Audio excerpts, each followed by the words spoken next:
こんにちは、坂井翔吾です。今日の、モーツァルト、ピアノ協奏曲、第12番、異長調、ケッヘル番号414、新しい番号だと385の P、その第一楽章ですね。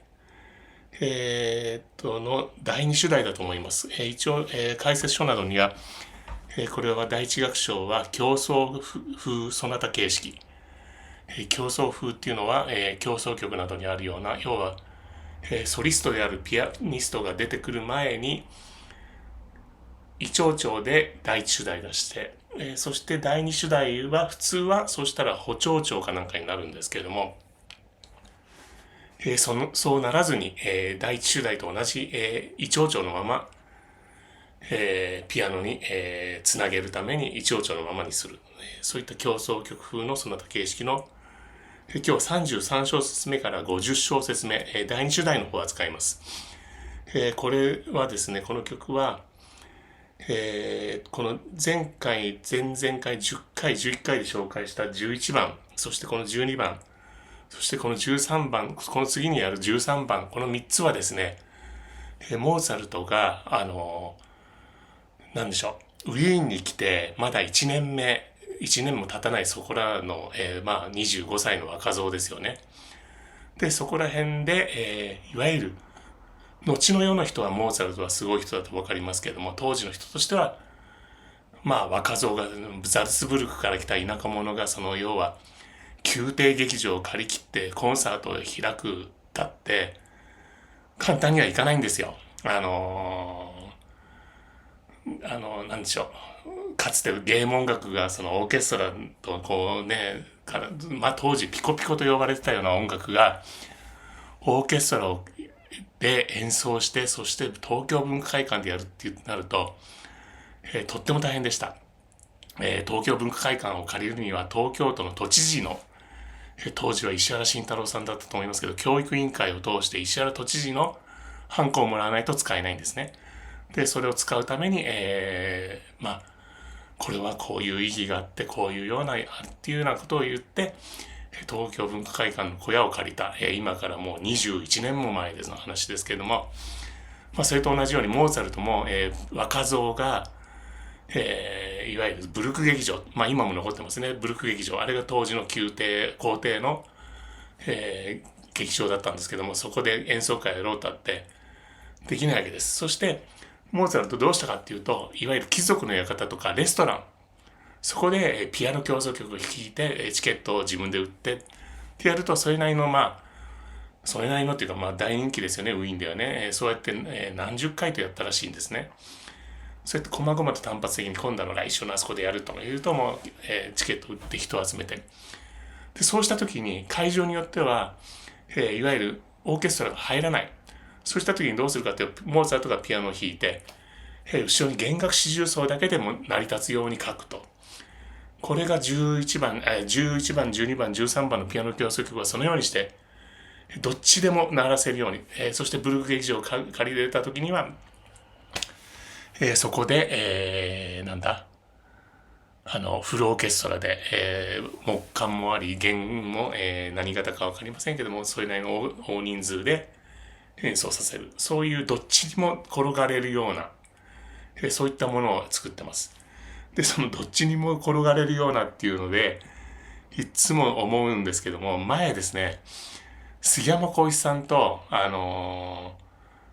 れは全日空ホテル、今でいうとこのインターコンチネンタルサントリーホールに一緒に見に行くときに、ラウンジでコーヒー飲んでたんですね。で、その時に僕が質問したんです。よく昔は、歌手たちが、ある曲をテレビ局で演奏するってなると、ビッグバンドがいるわけです。サックス5本、トランペット4本、トロンボーン4本と、リズム隊、フォーリズムですね。それらが、いて、きっちりなるような譜面を作ってるんですけども、それで、土佐回りっていうのはですね、いわゆるツアーですね、今でいうところの。そういった時には、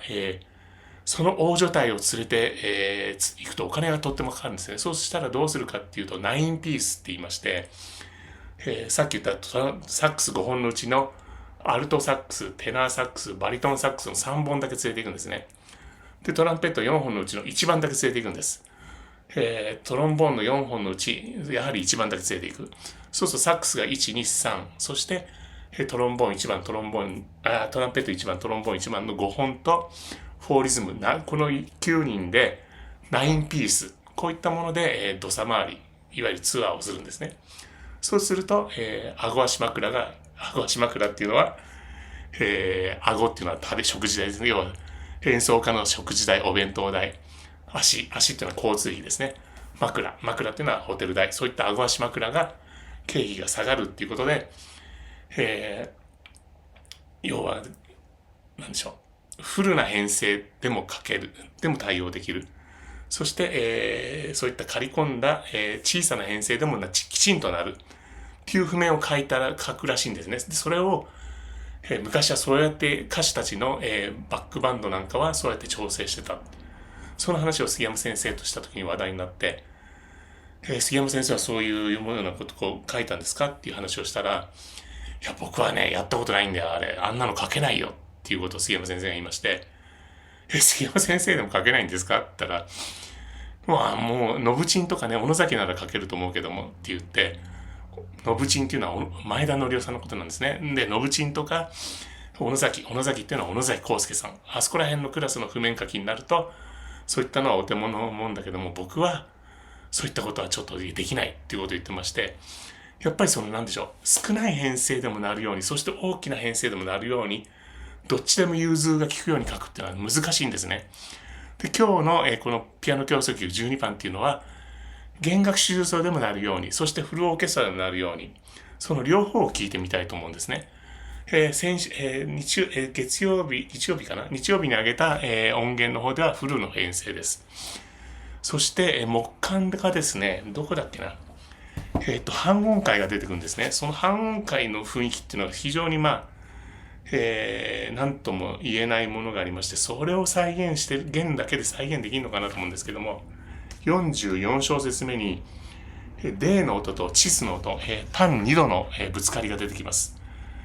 こういったものは、ピアノ協奏曲20番でも同じようなこういった木管の和音で単2度がこうぶつかってるようなところがあるんですけども、それが弦楽器でもちゃんと再現できているか、そこら辺も聞いてみましょう。まずは一度フル編成の音源をお聴きください。どうぞ。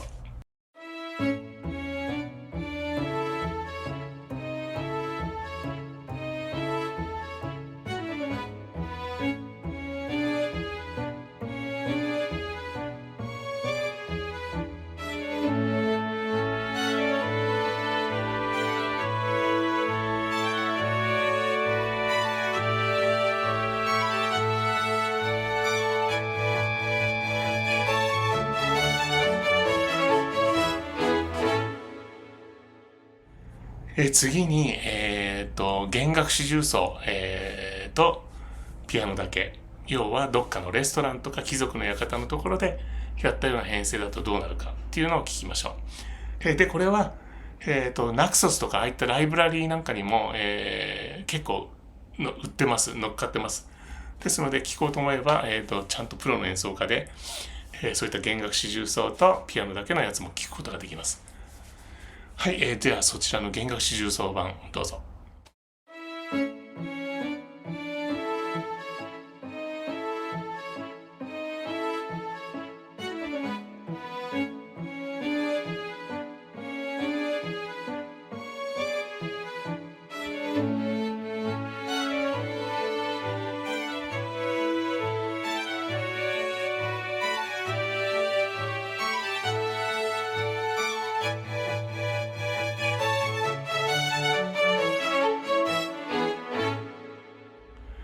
そして木管だけをちょっと聞いてみましょうか。木管とホルンですね。オーボエ2本、それからホルン2本でやってるんですけども、それを、41小節目から50小節目まで木管が鳴りますので、41小節目から、出します。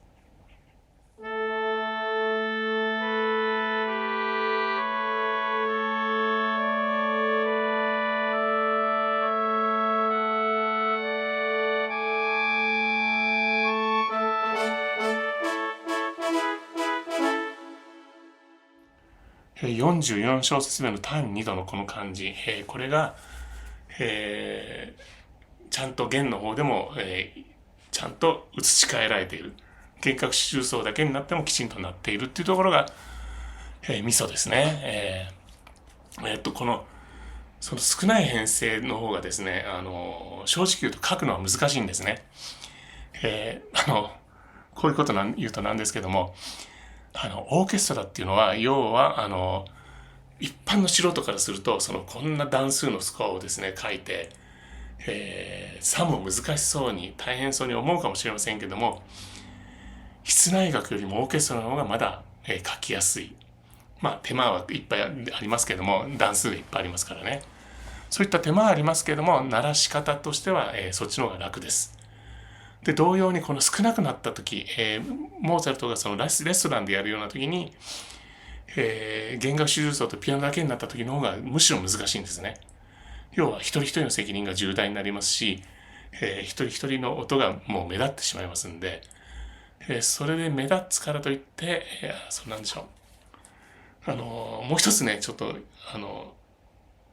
一般の方と音楽専門家と、齟齬があるなっていうのをついでに紹介しておきますと、なんでしょう。一本一本が今目立つと言いましたけれども、よく、音楽、レコード業界のディレクターなんかが、ここは薄い弦が欲しいねっていうようなことを言ったとします。まあそういうのを実際聞いたことがあるんですけども、薄い弦が欲しい。薄い弦っていうのはまあシルクのようなこう滑らかな薄い弦が欲しい。じゃあどうしたらいいか。弦を薄くしよう。要は、今まで例えば20人編成ぐらいの弦を、じゃあ例えば薄く8人ぐらいにしてみようか。どうなるかっていうと、薄くはならないんですね。逆にもう、なんでしょう、厚ぼったいっていうのは変なゴリゴリとした、ゴツゴツとしたストリングスになってしまうんですね。薄いストリングスが欲しいと言ったら、まあ、ファーストバイオリン16人とかいたらもう薄くなりますよね。なんで人が増えないと薄くならないかっていうのは、まあ、これは、要はそこは何でしょう。いわゆる弦楽器のマジックなんですけども、やっぱり薄い音を求めるためには大人数で、ピアニッシモでこう弾かないとそういう薄い音にならない。それがまあ音楽専門家と一般の方々の、認識の違いですね。はい、今日は何でしょう。モーツァルトの12番に引っ掛けて薄い編成にする、そして厚ぼったい編成にする、そういったことの妙について、語ってみました。はい、じゃあ今日はこの辺りにしたいと思います。はい、またよろしくお願いします。失礼します。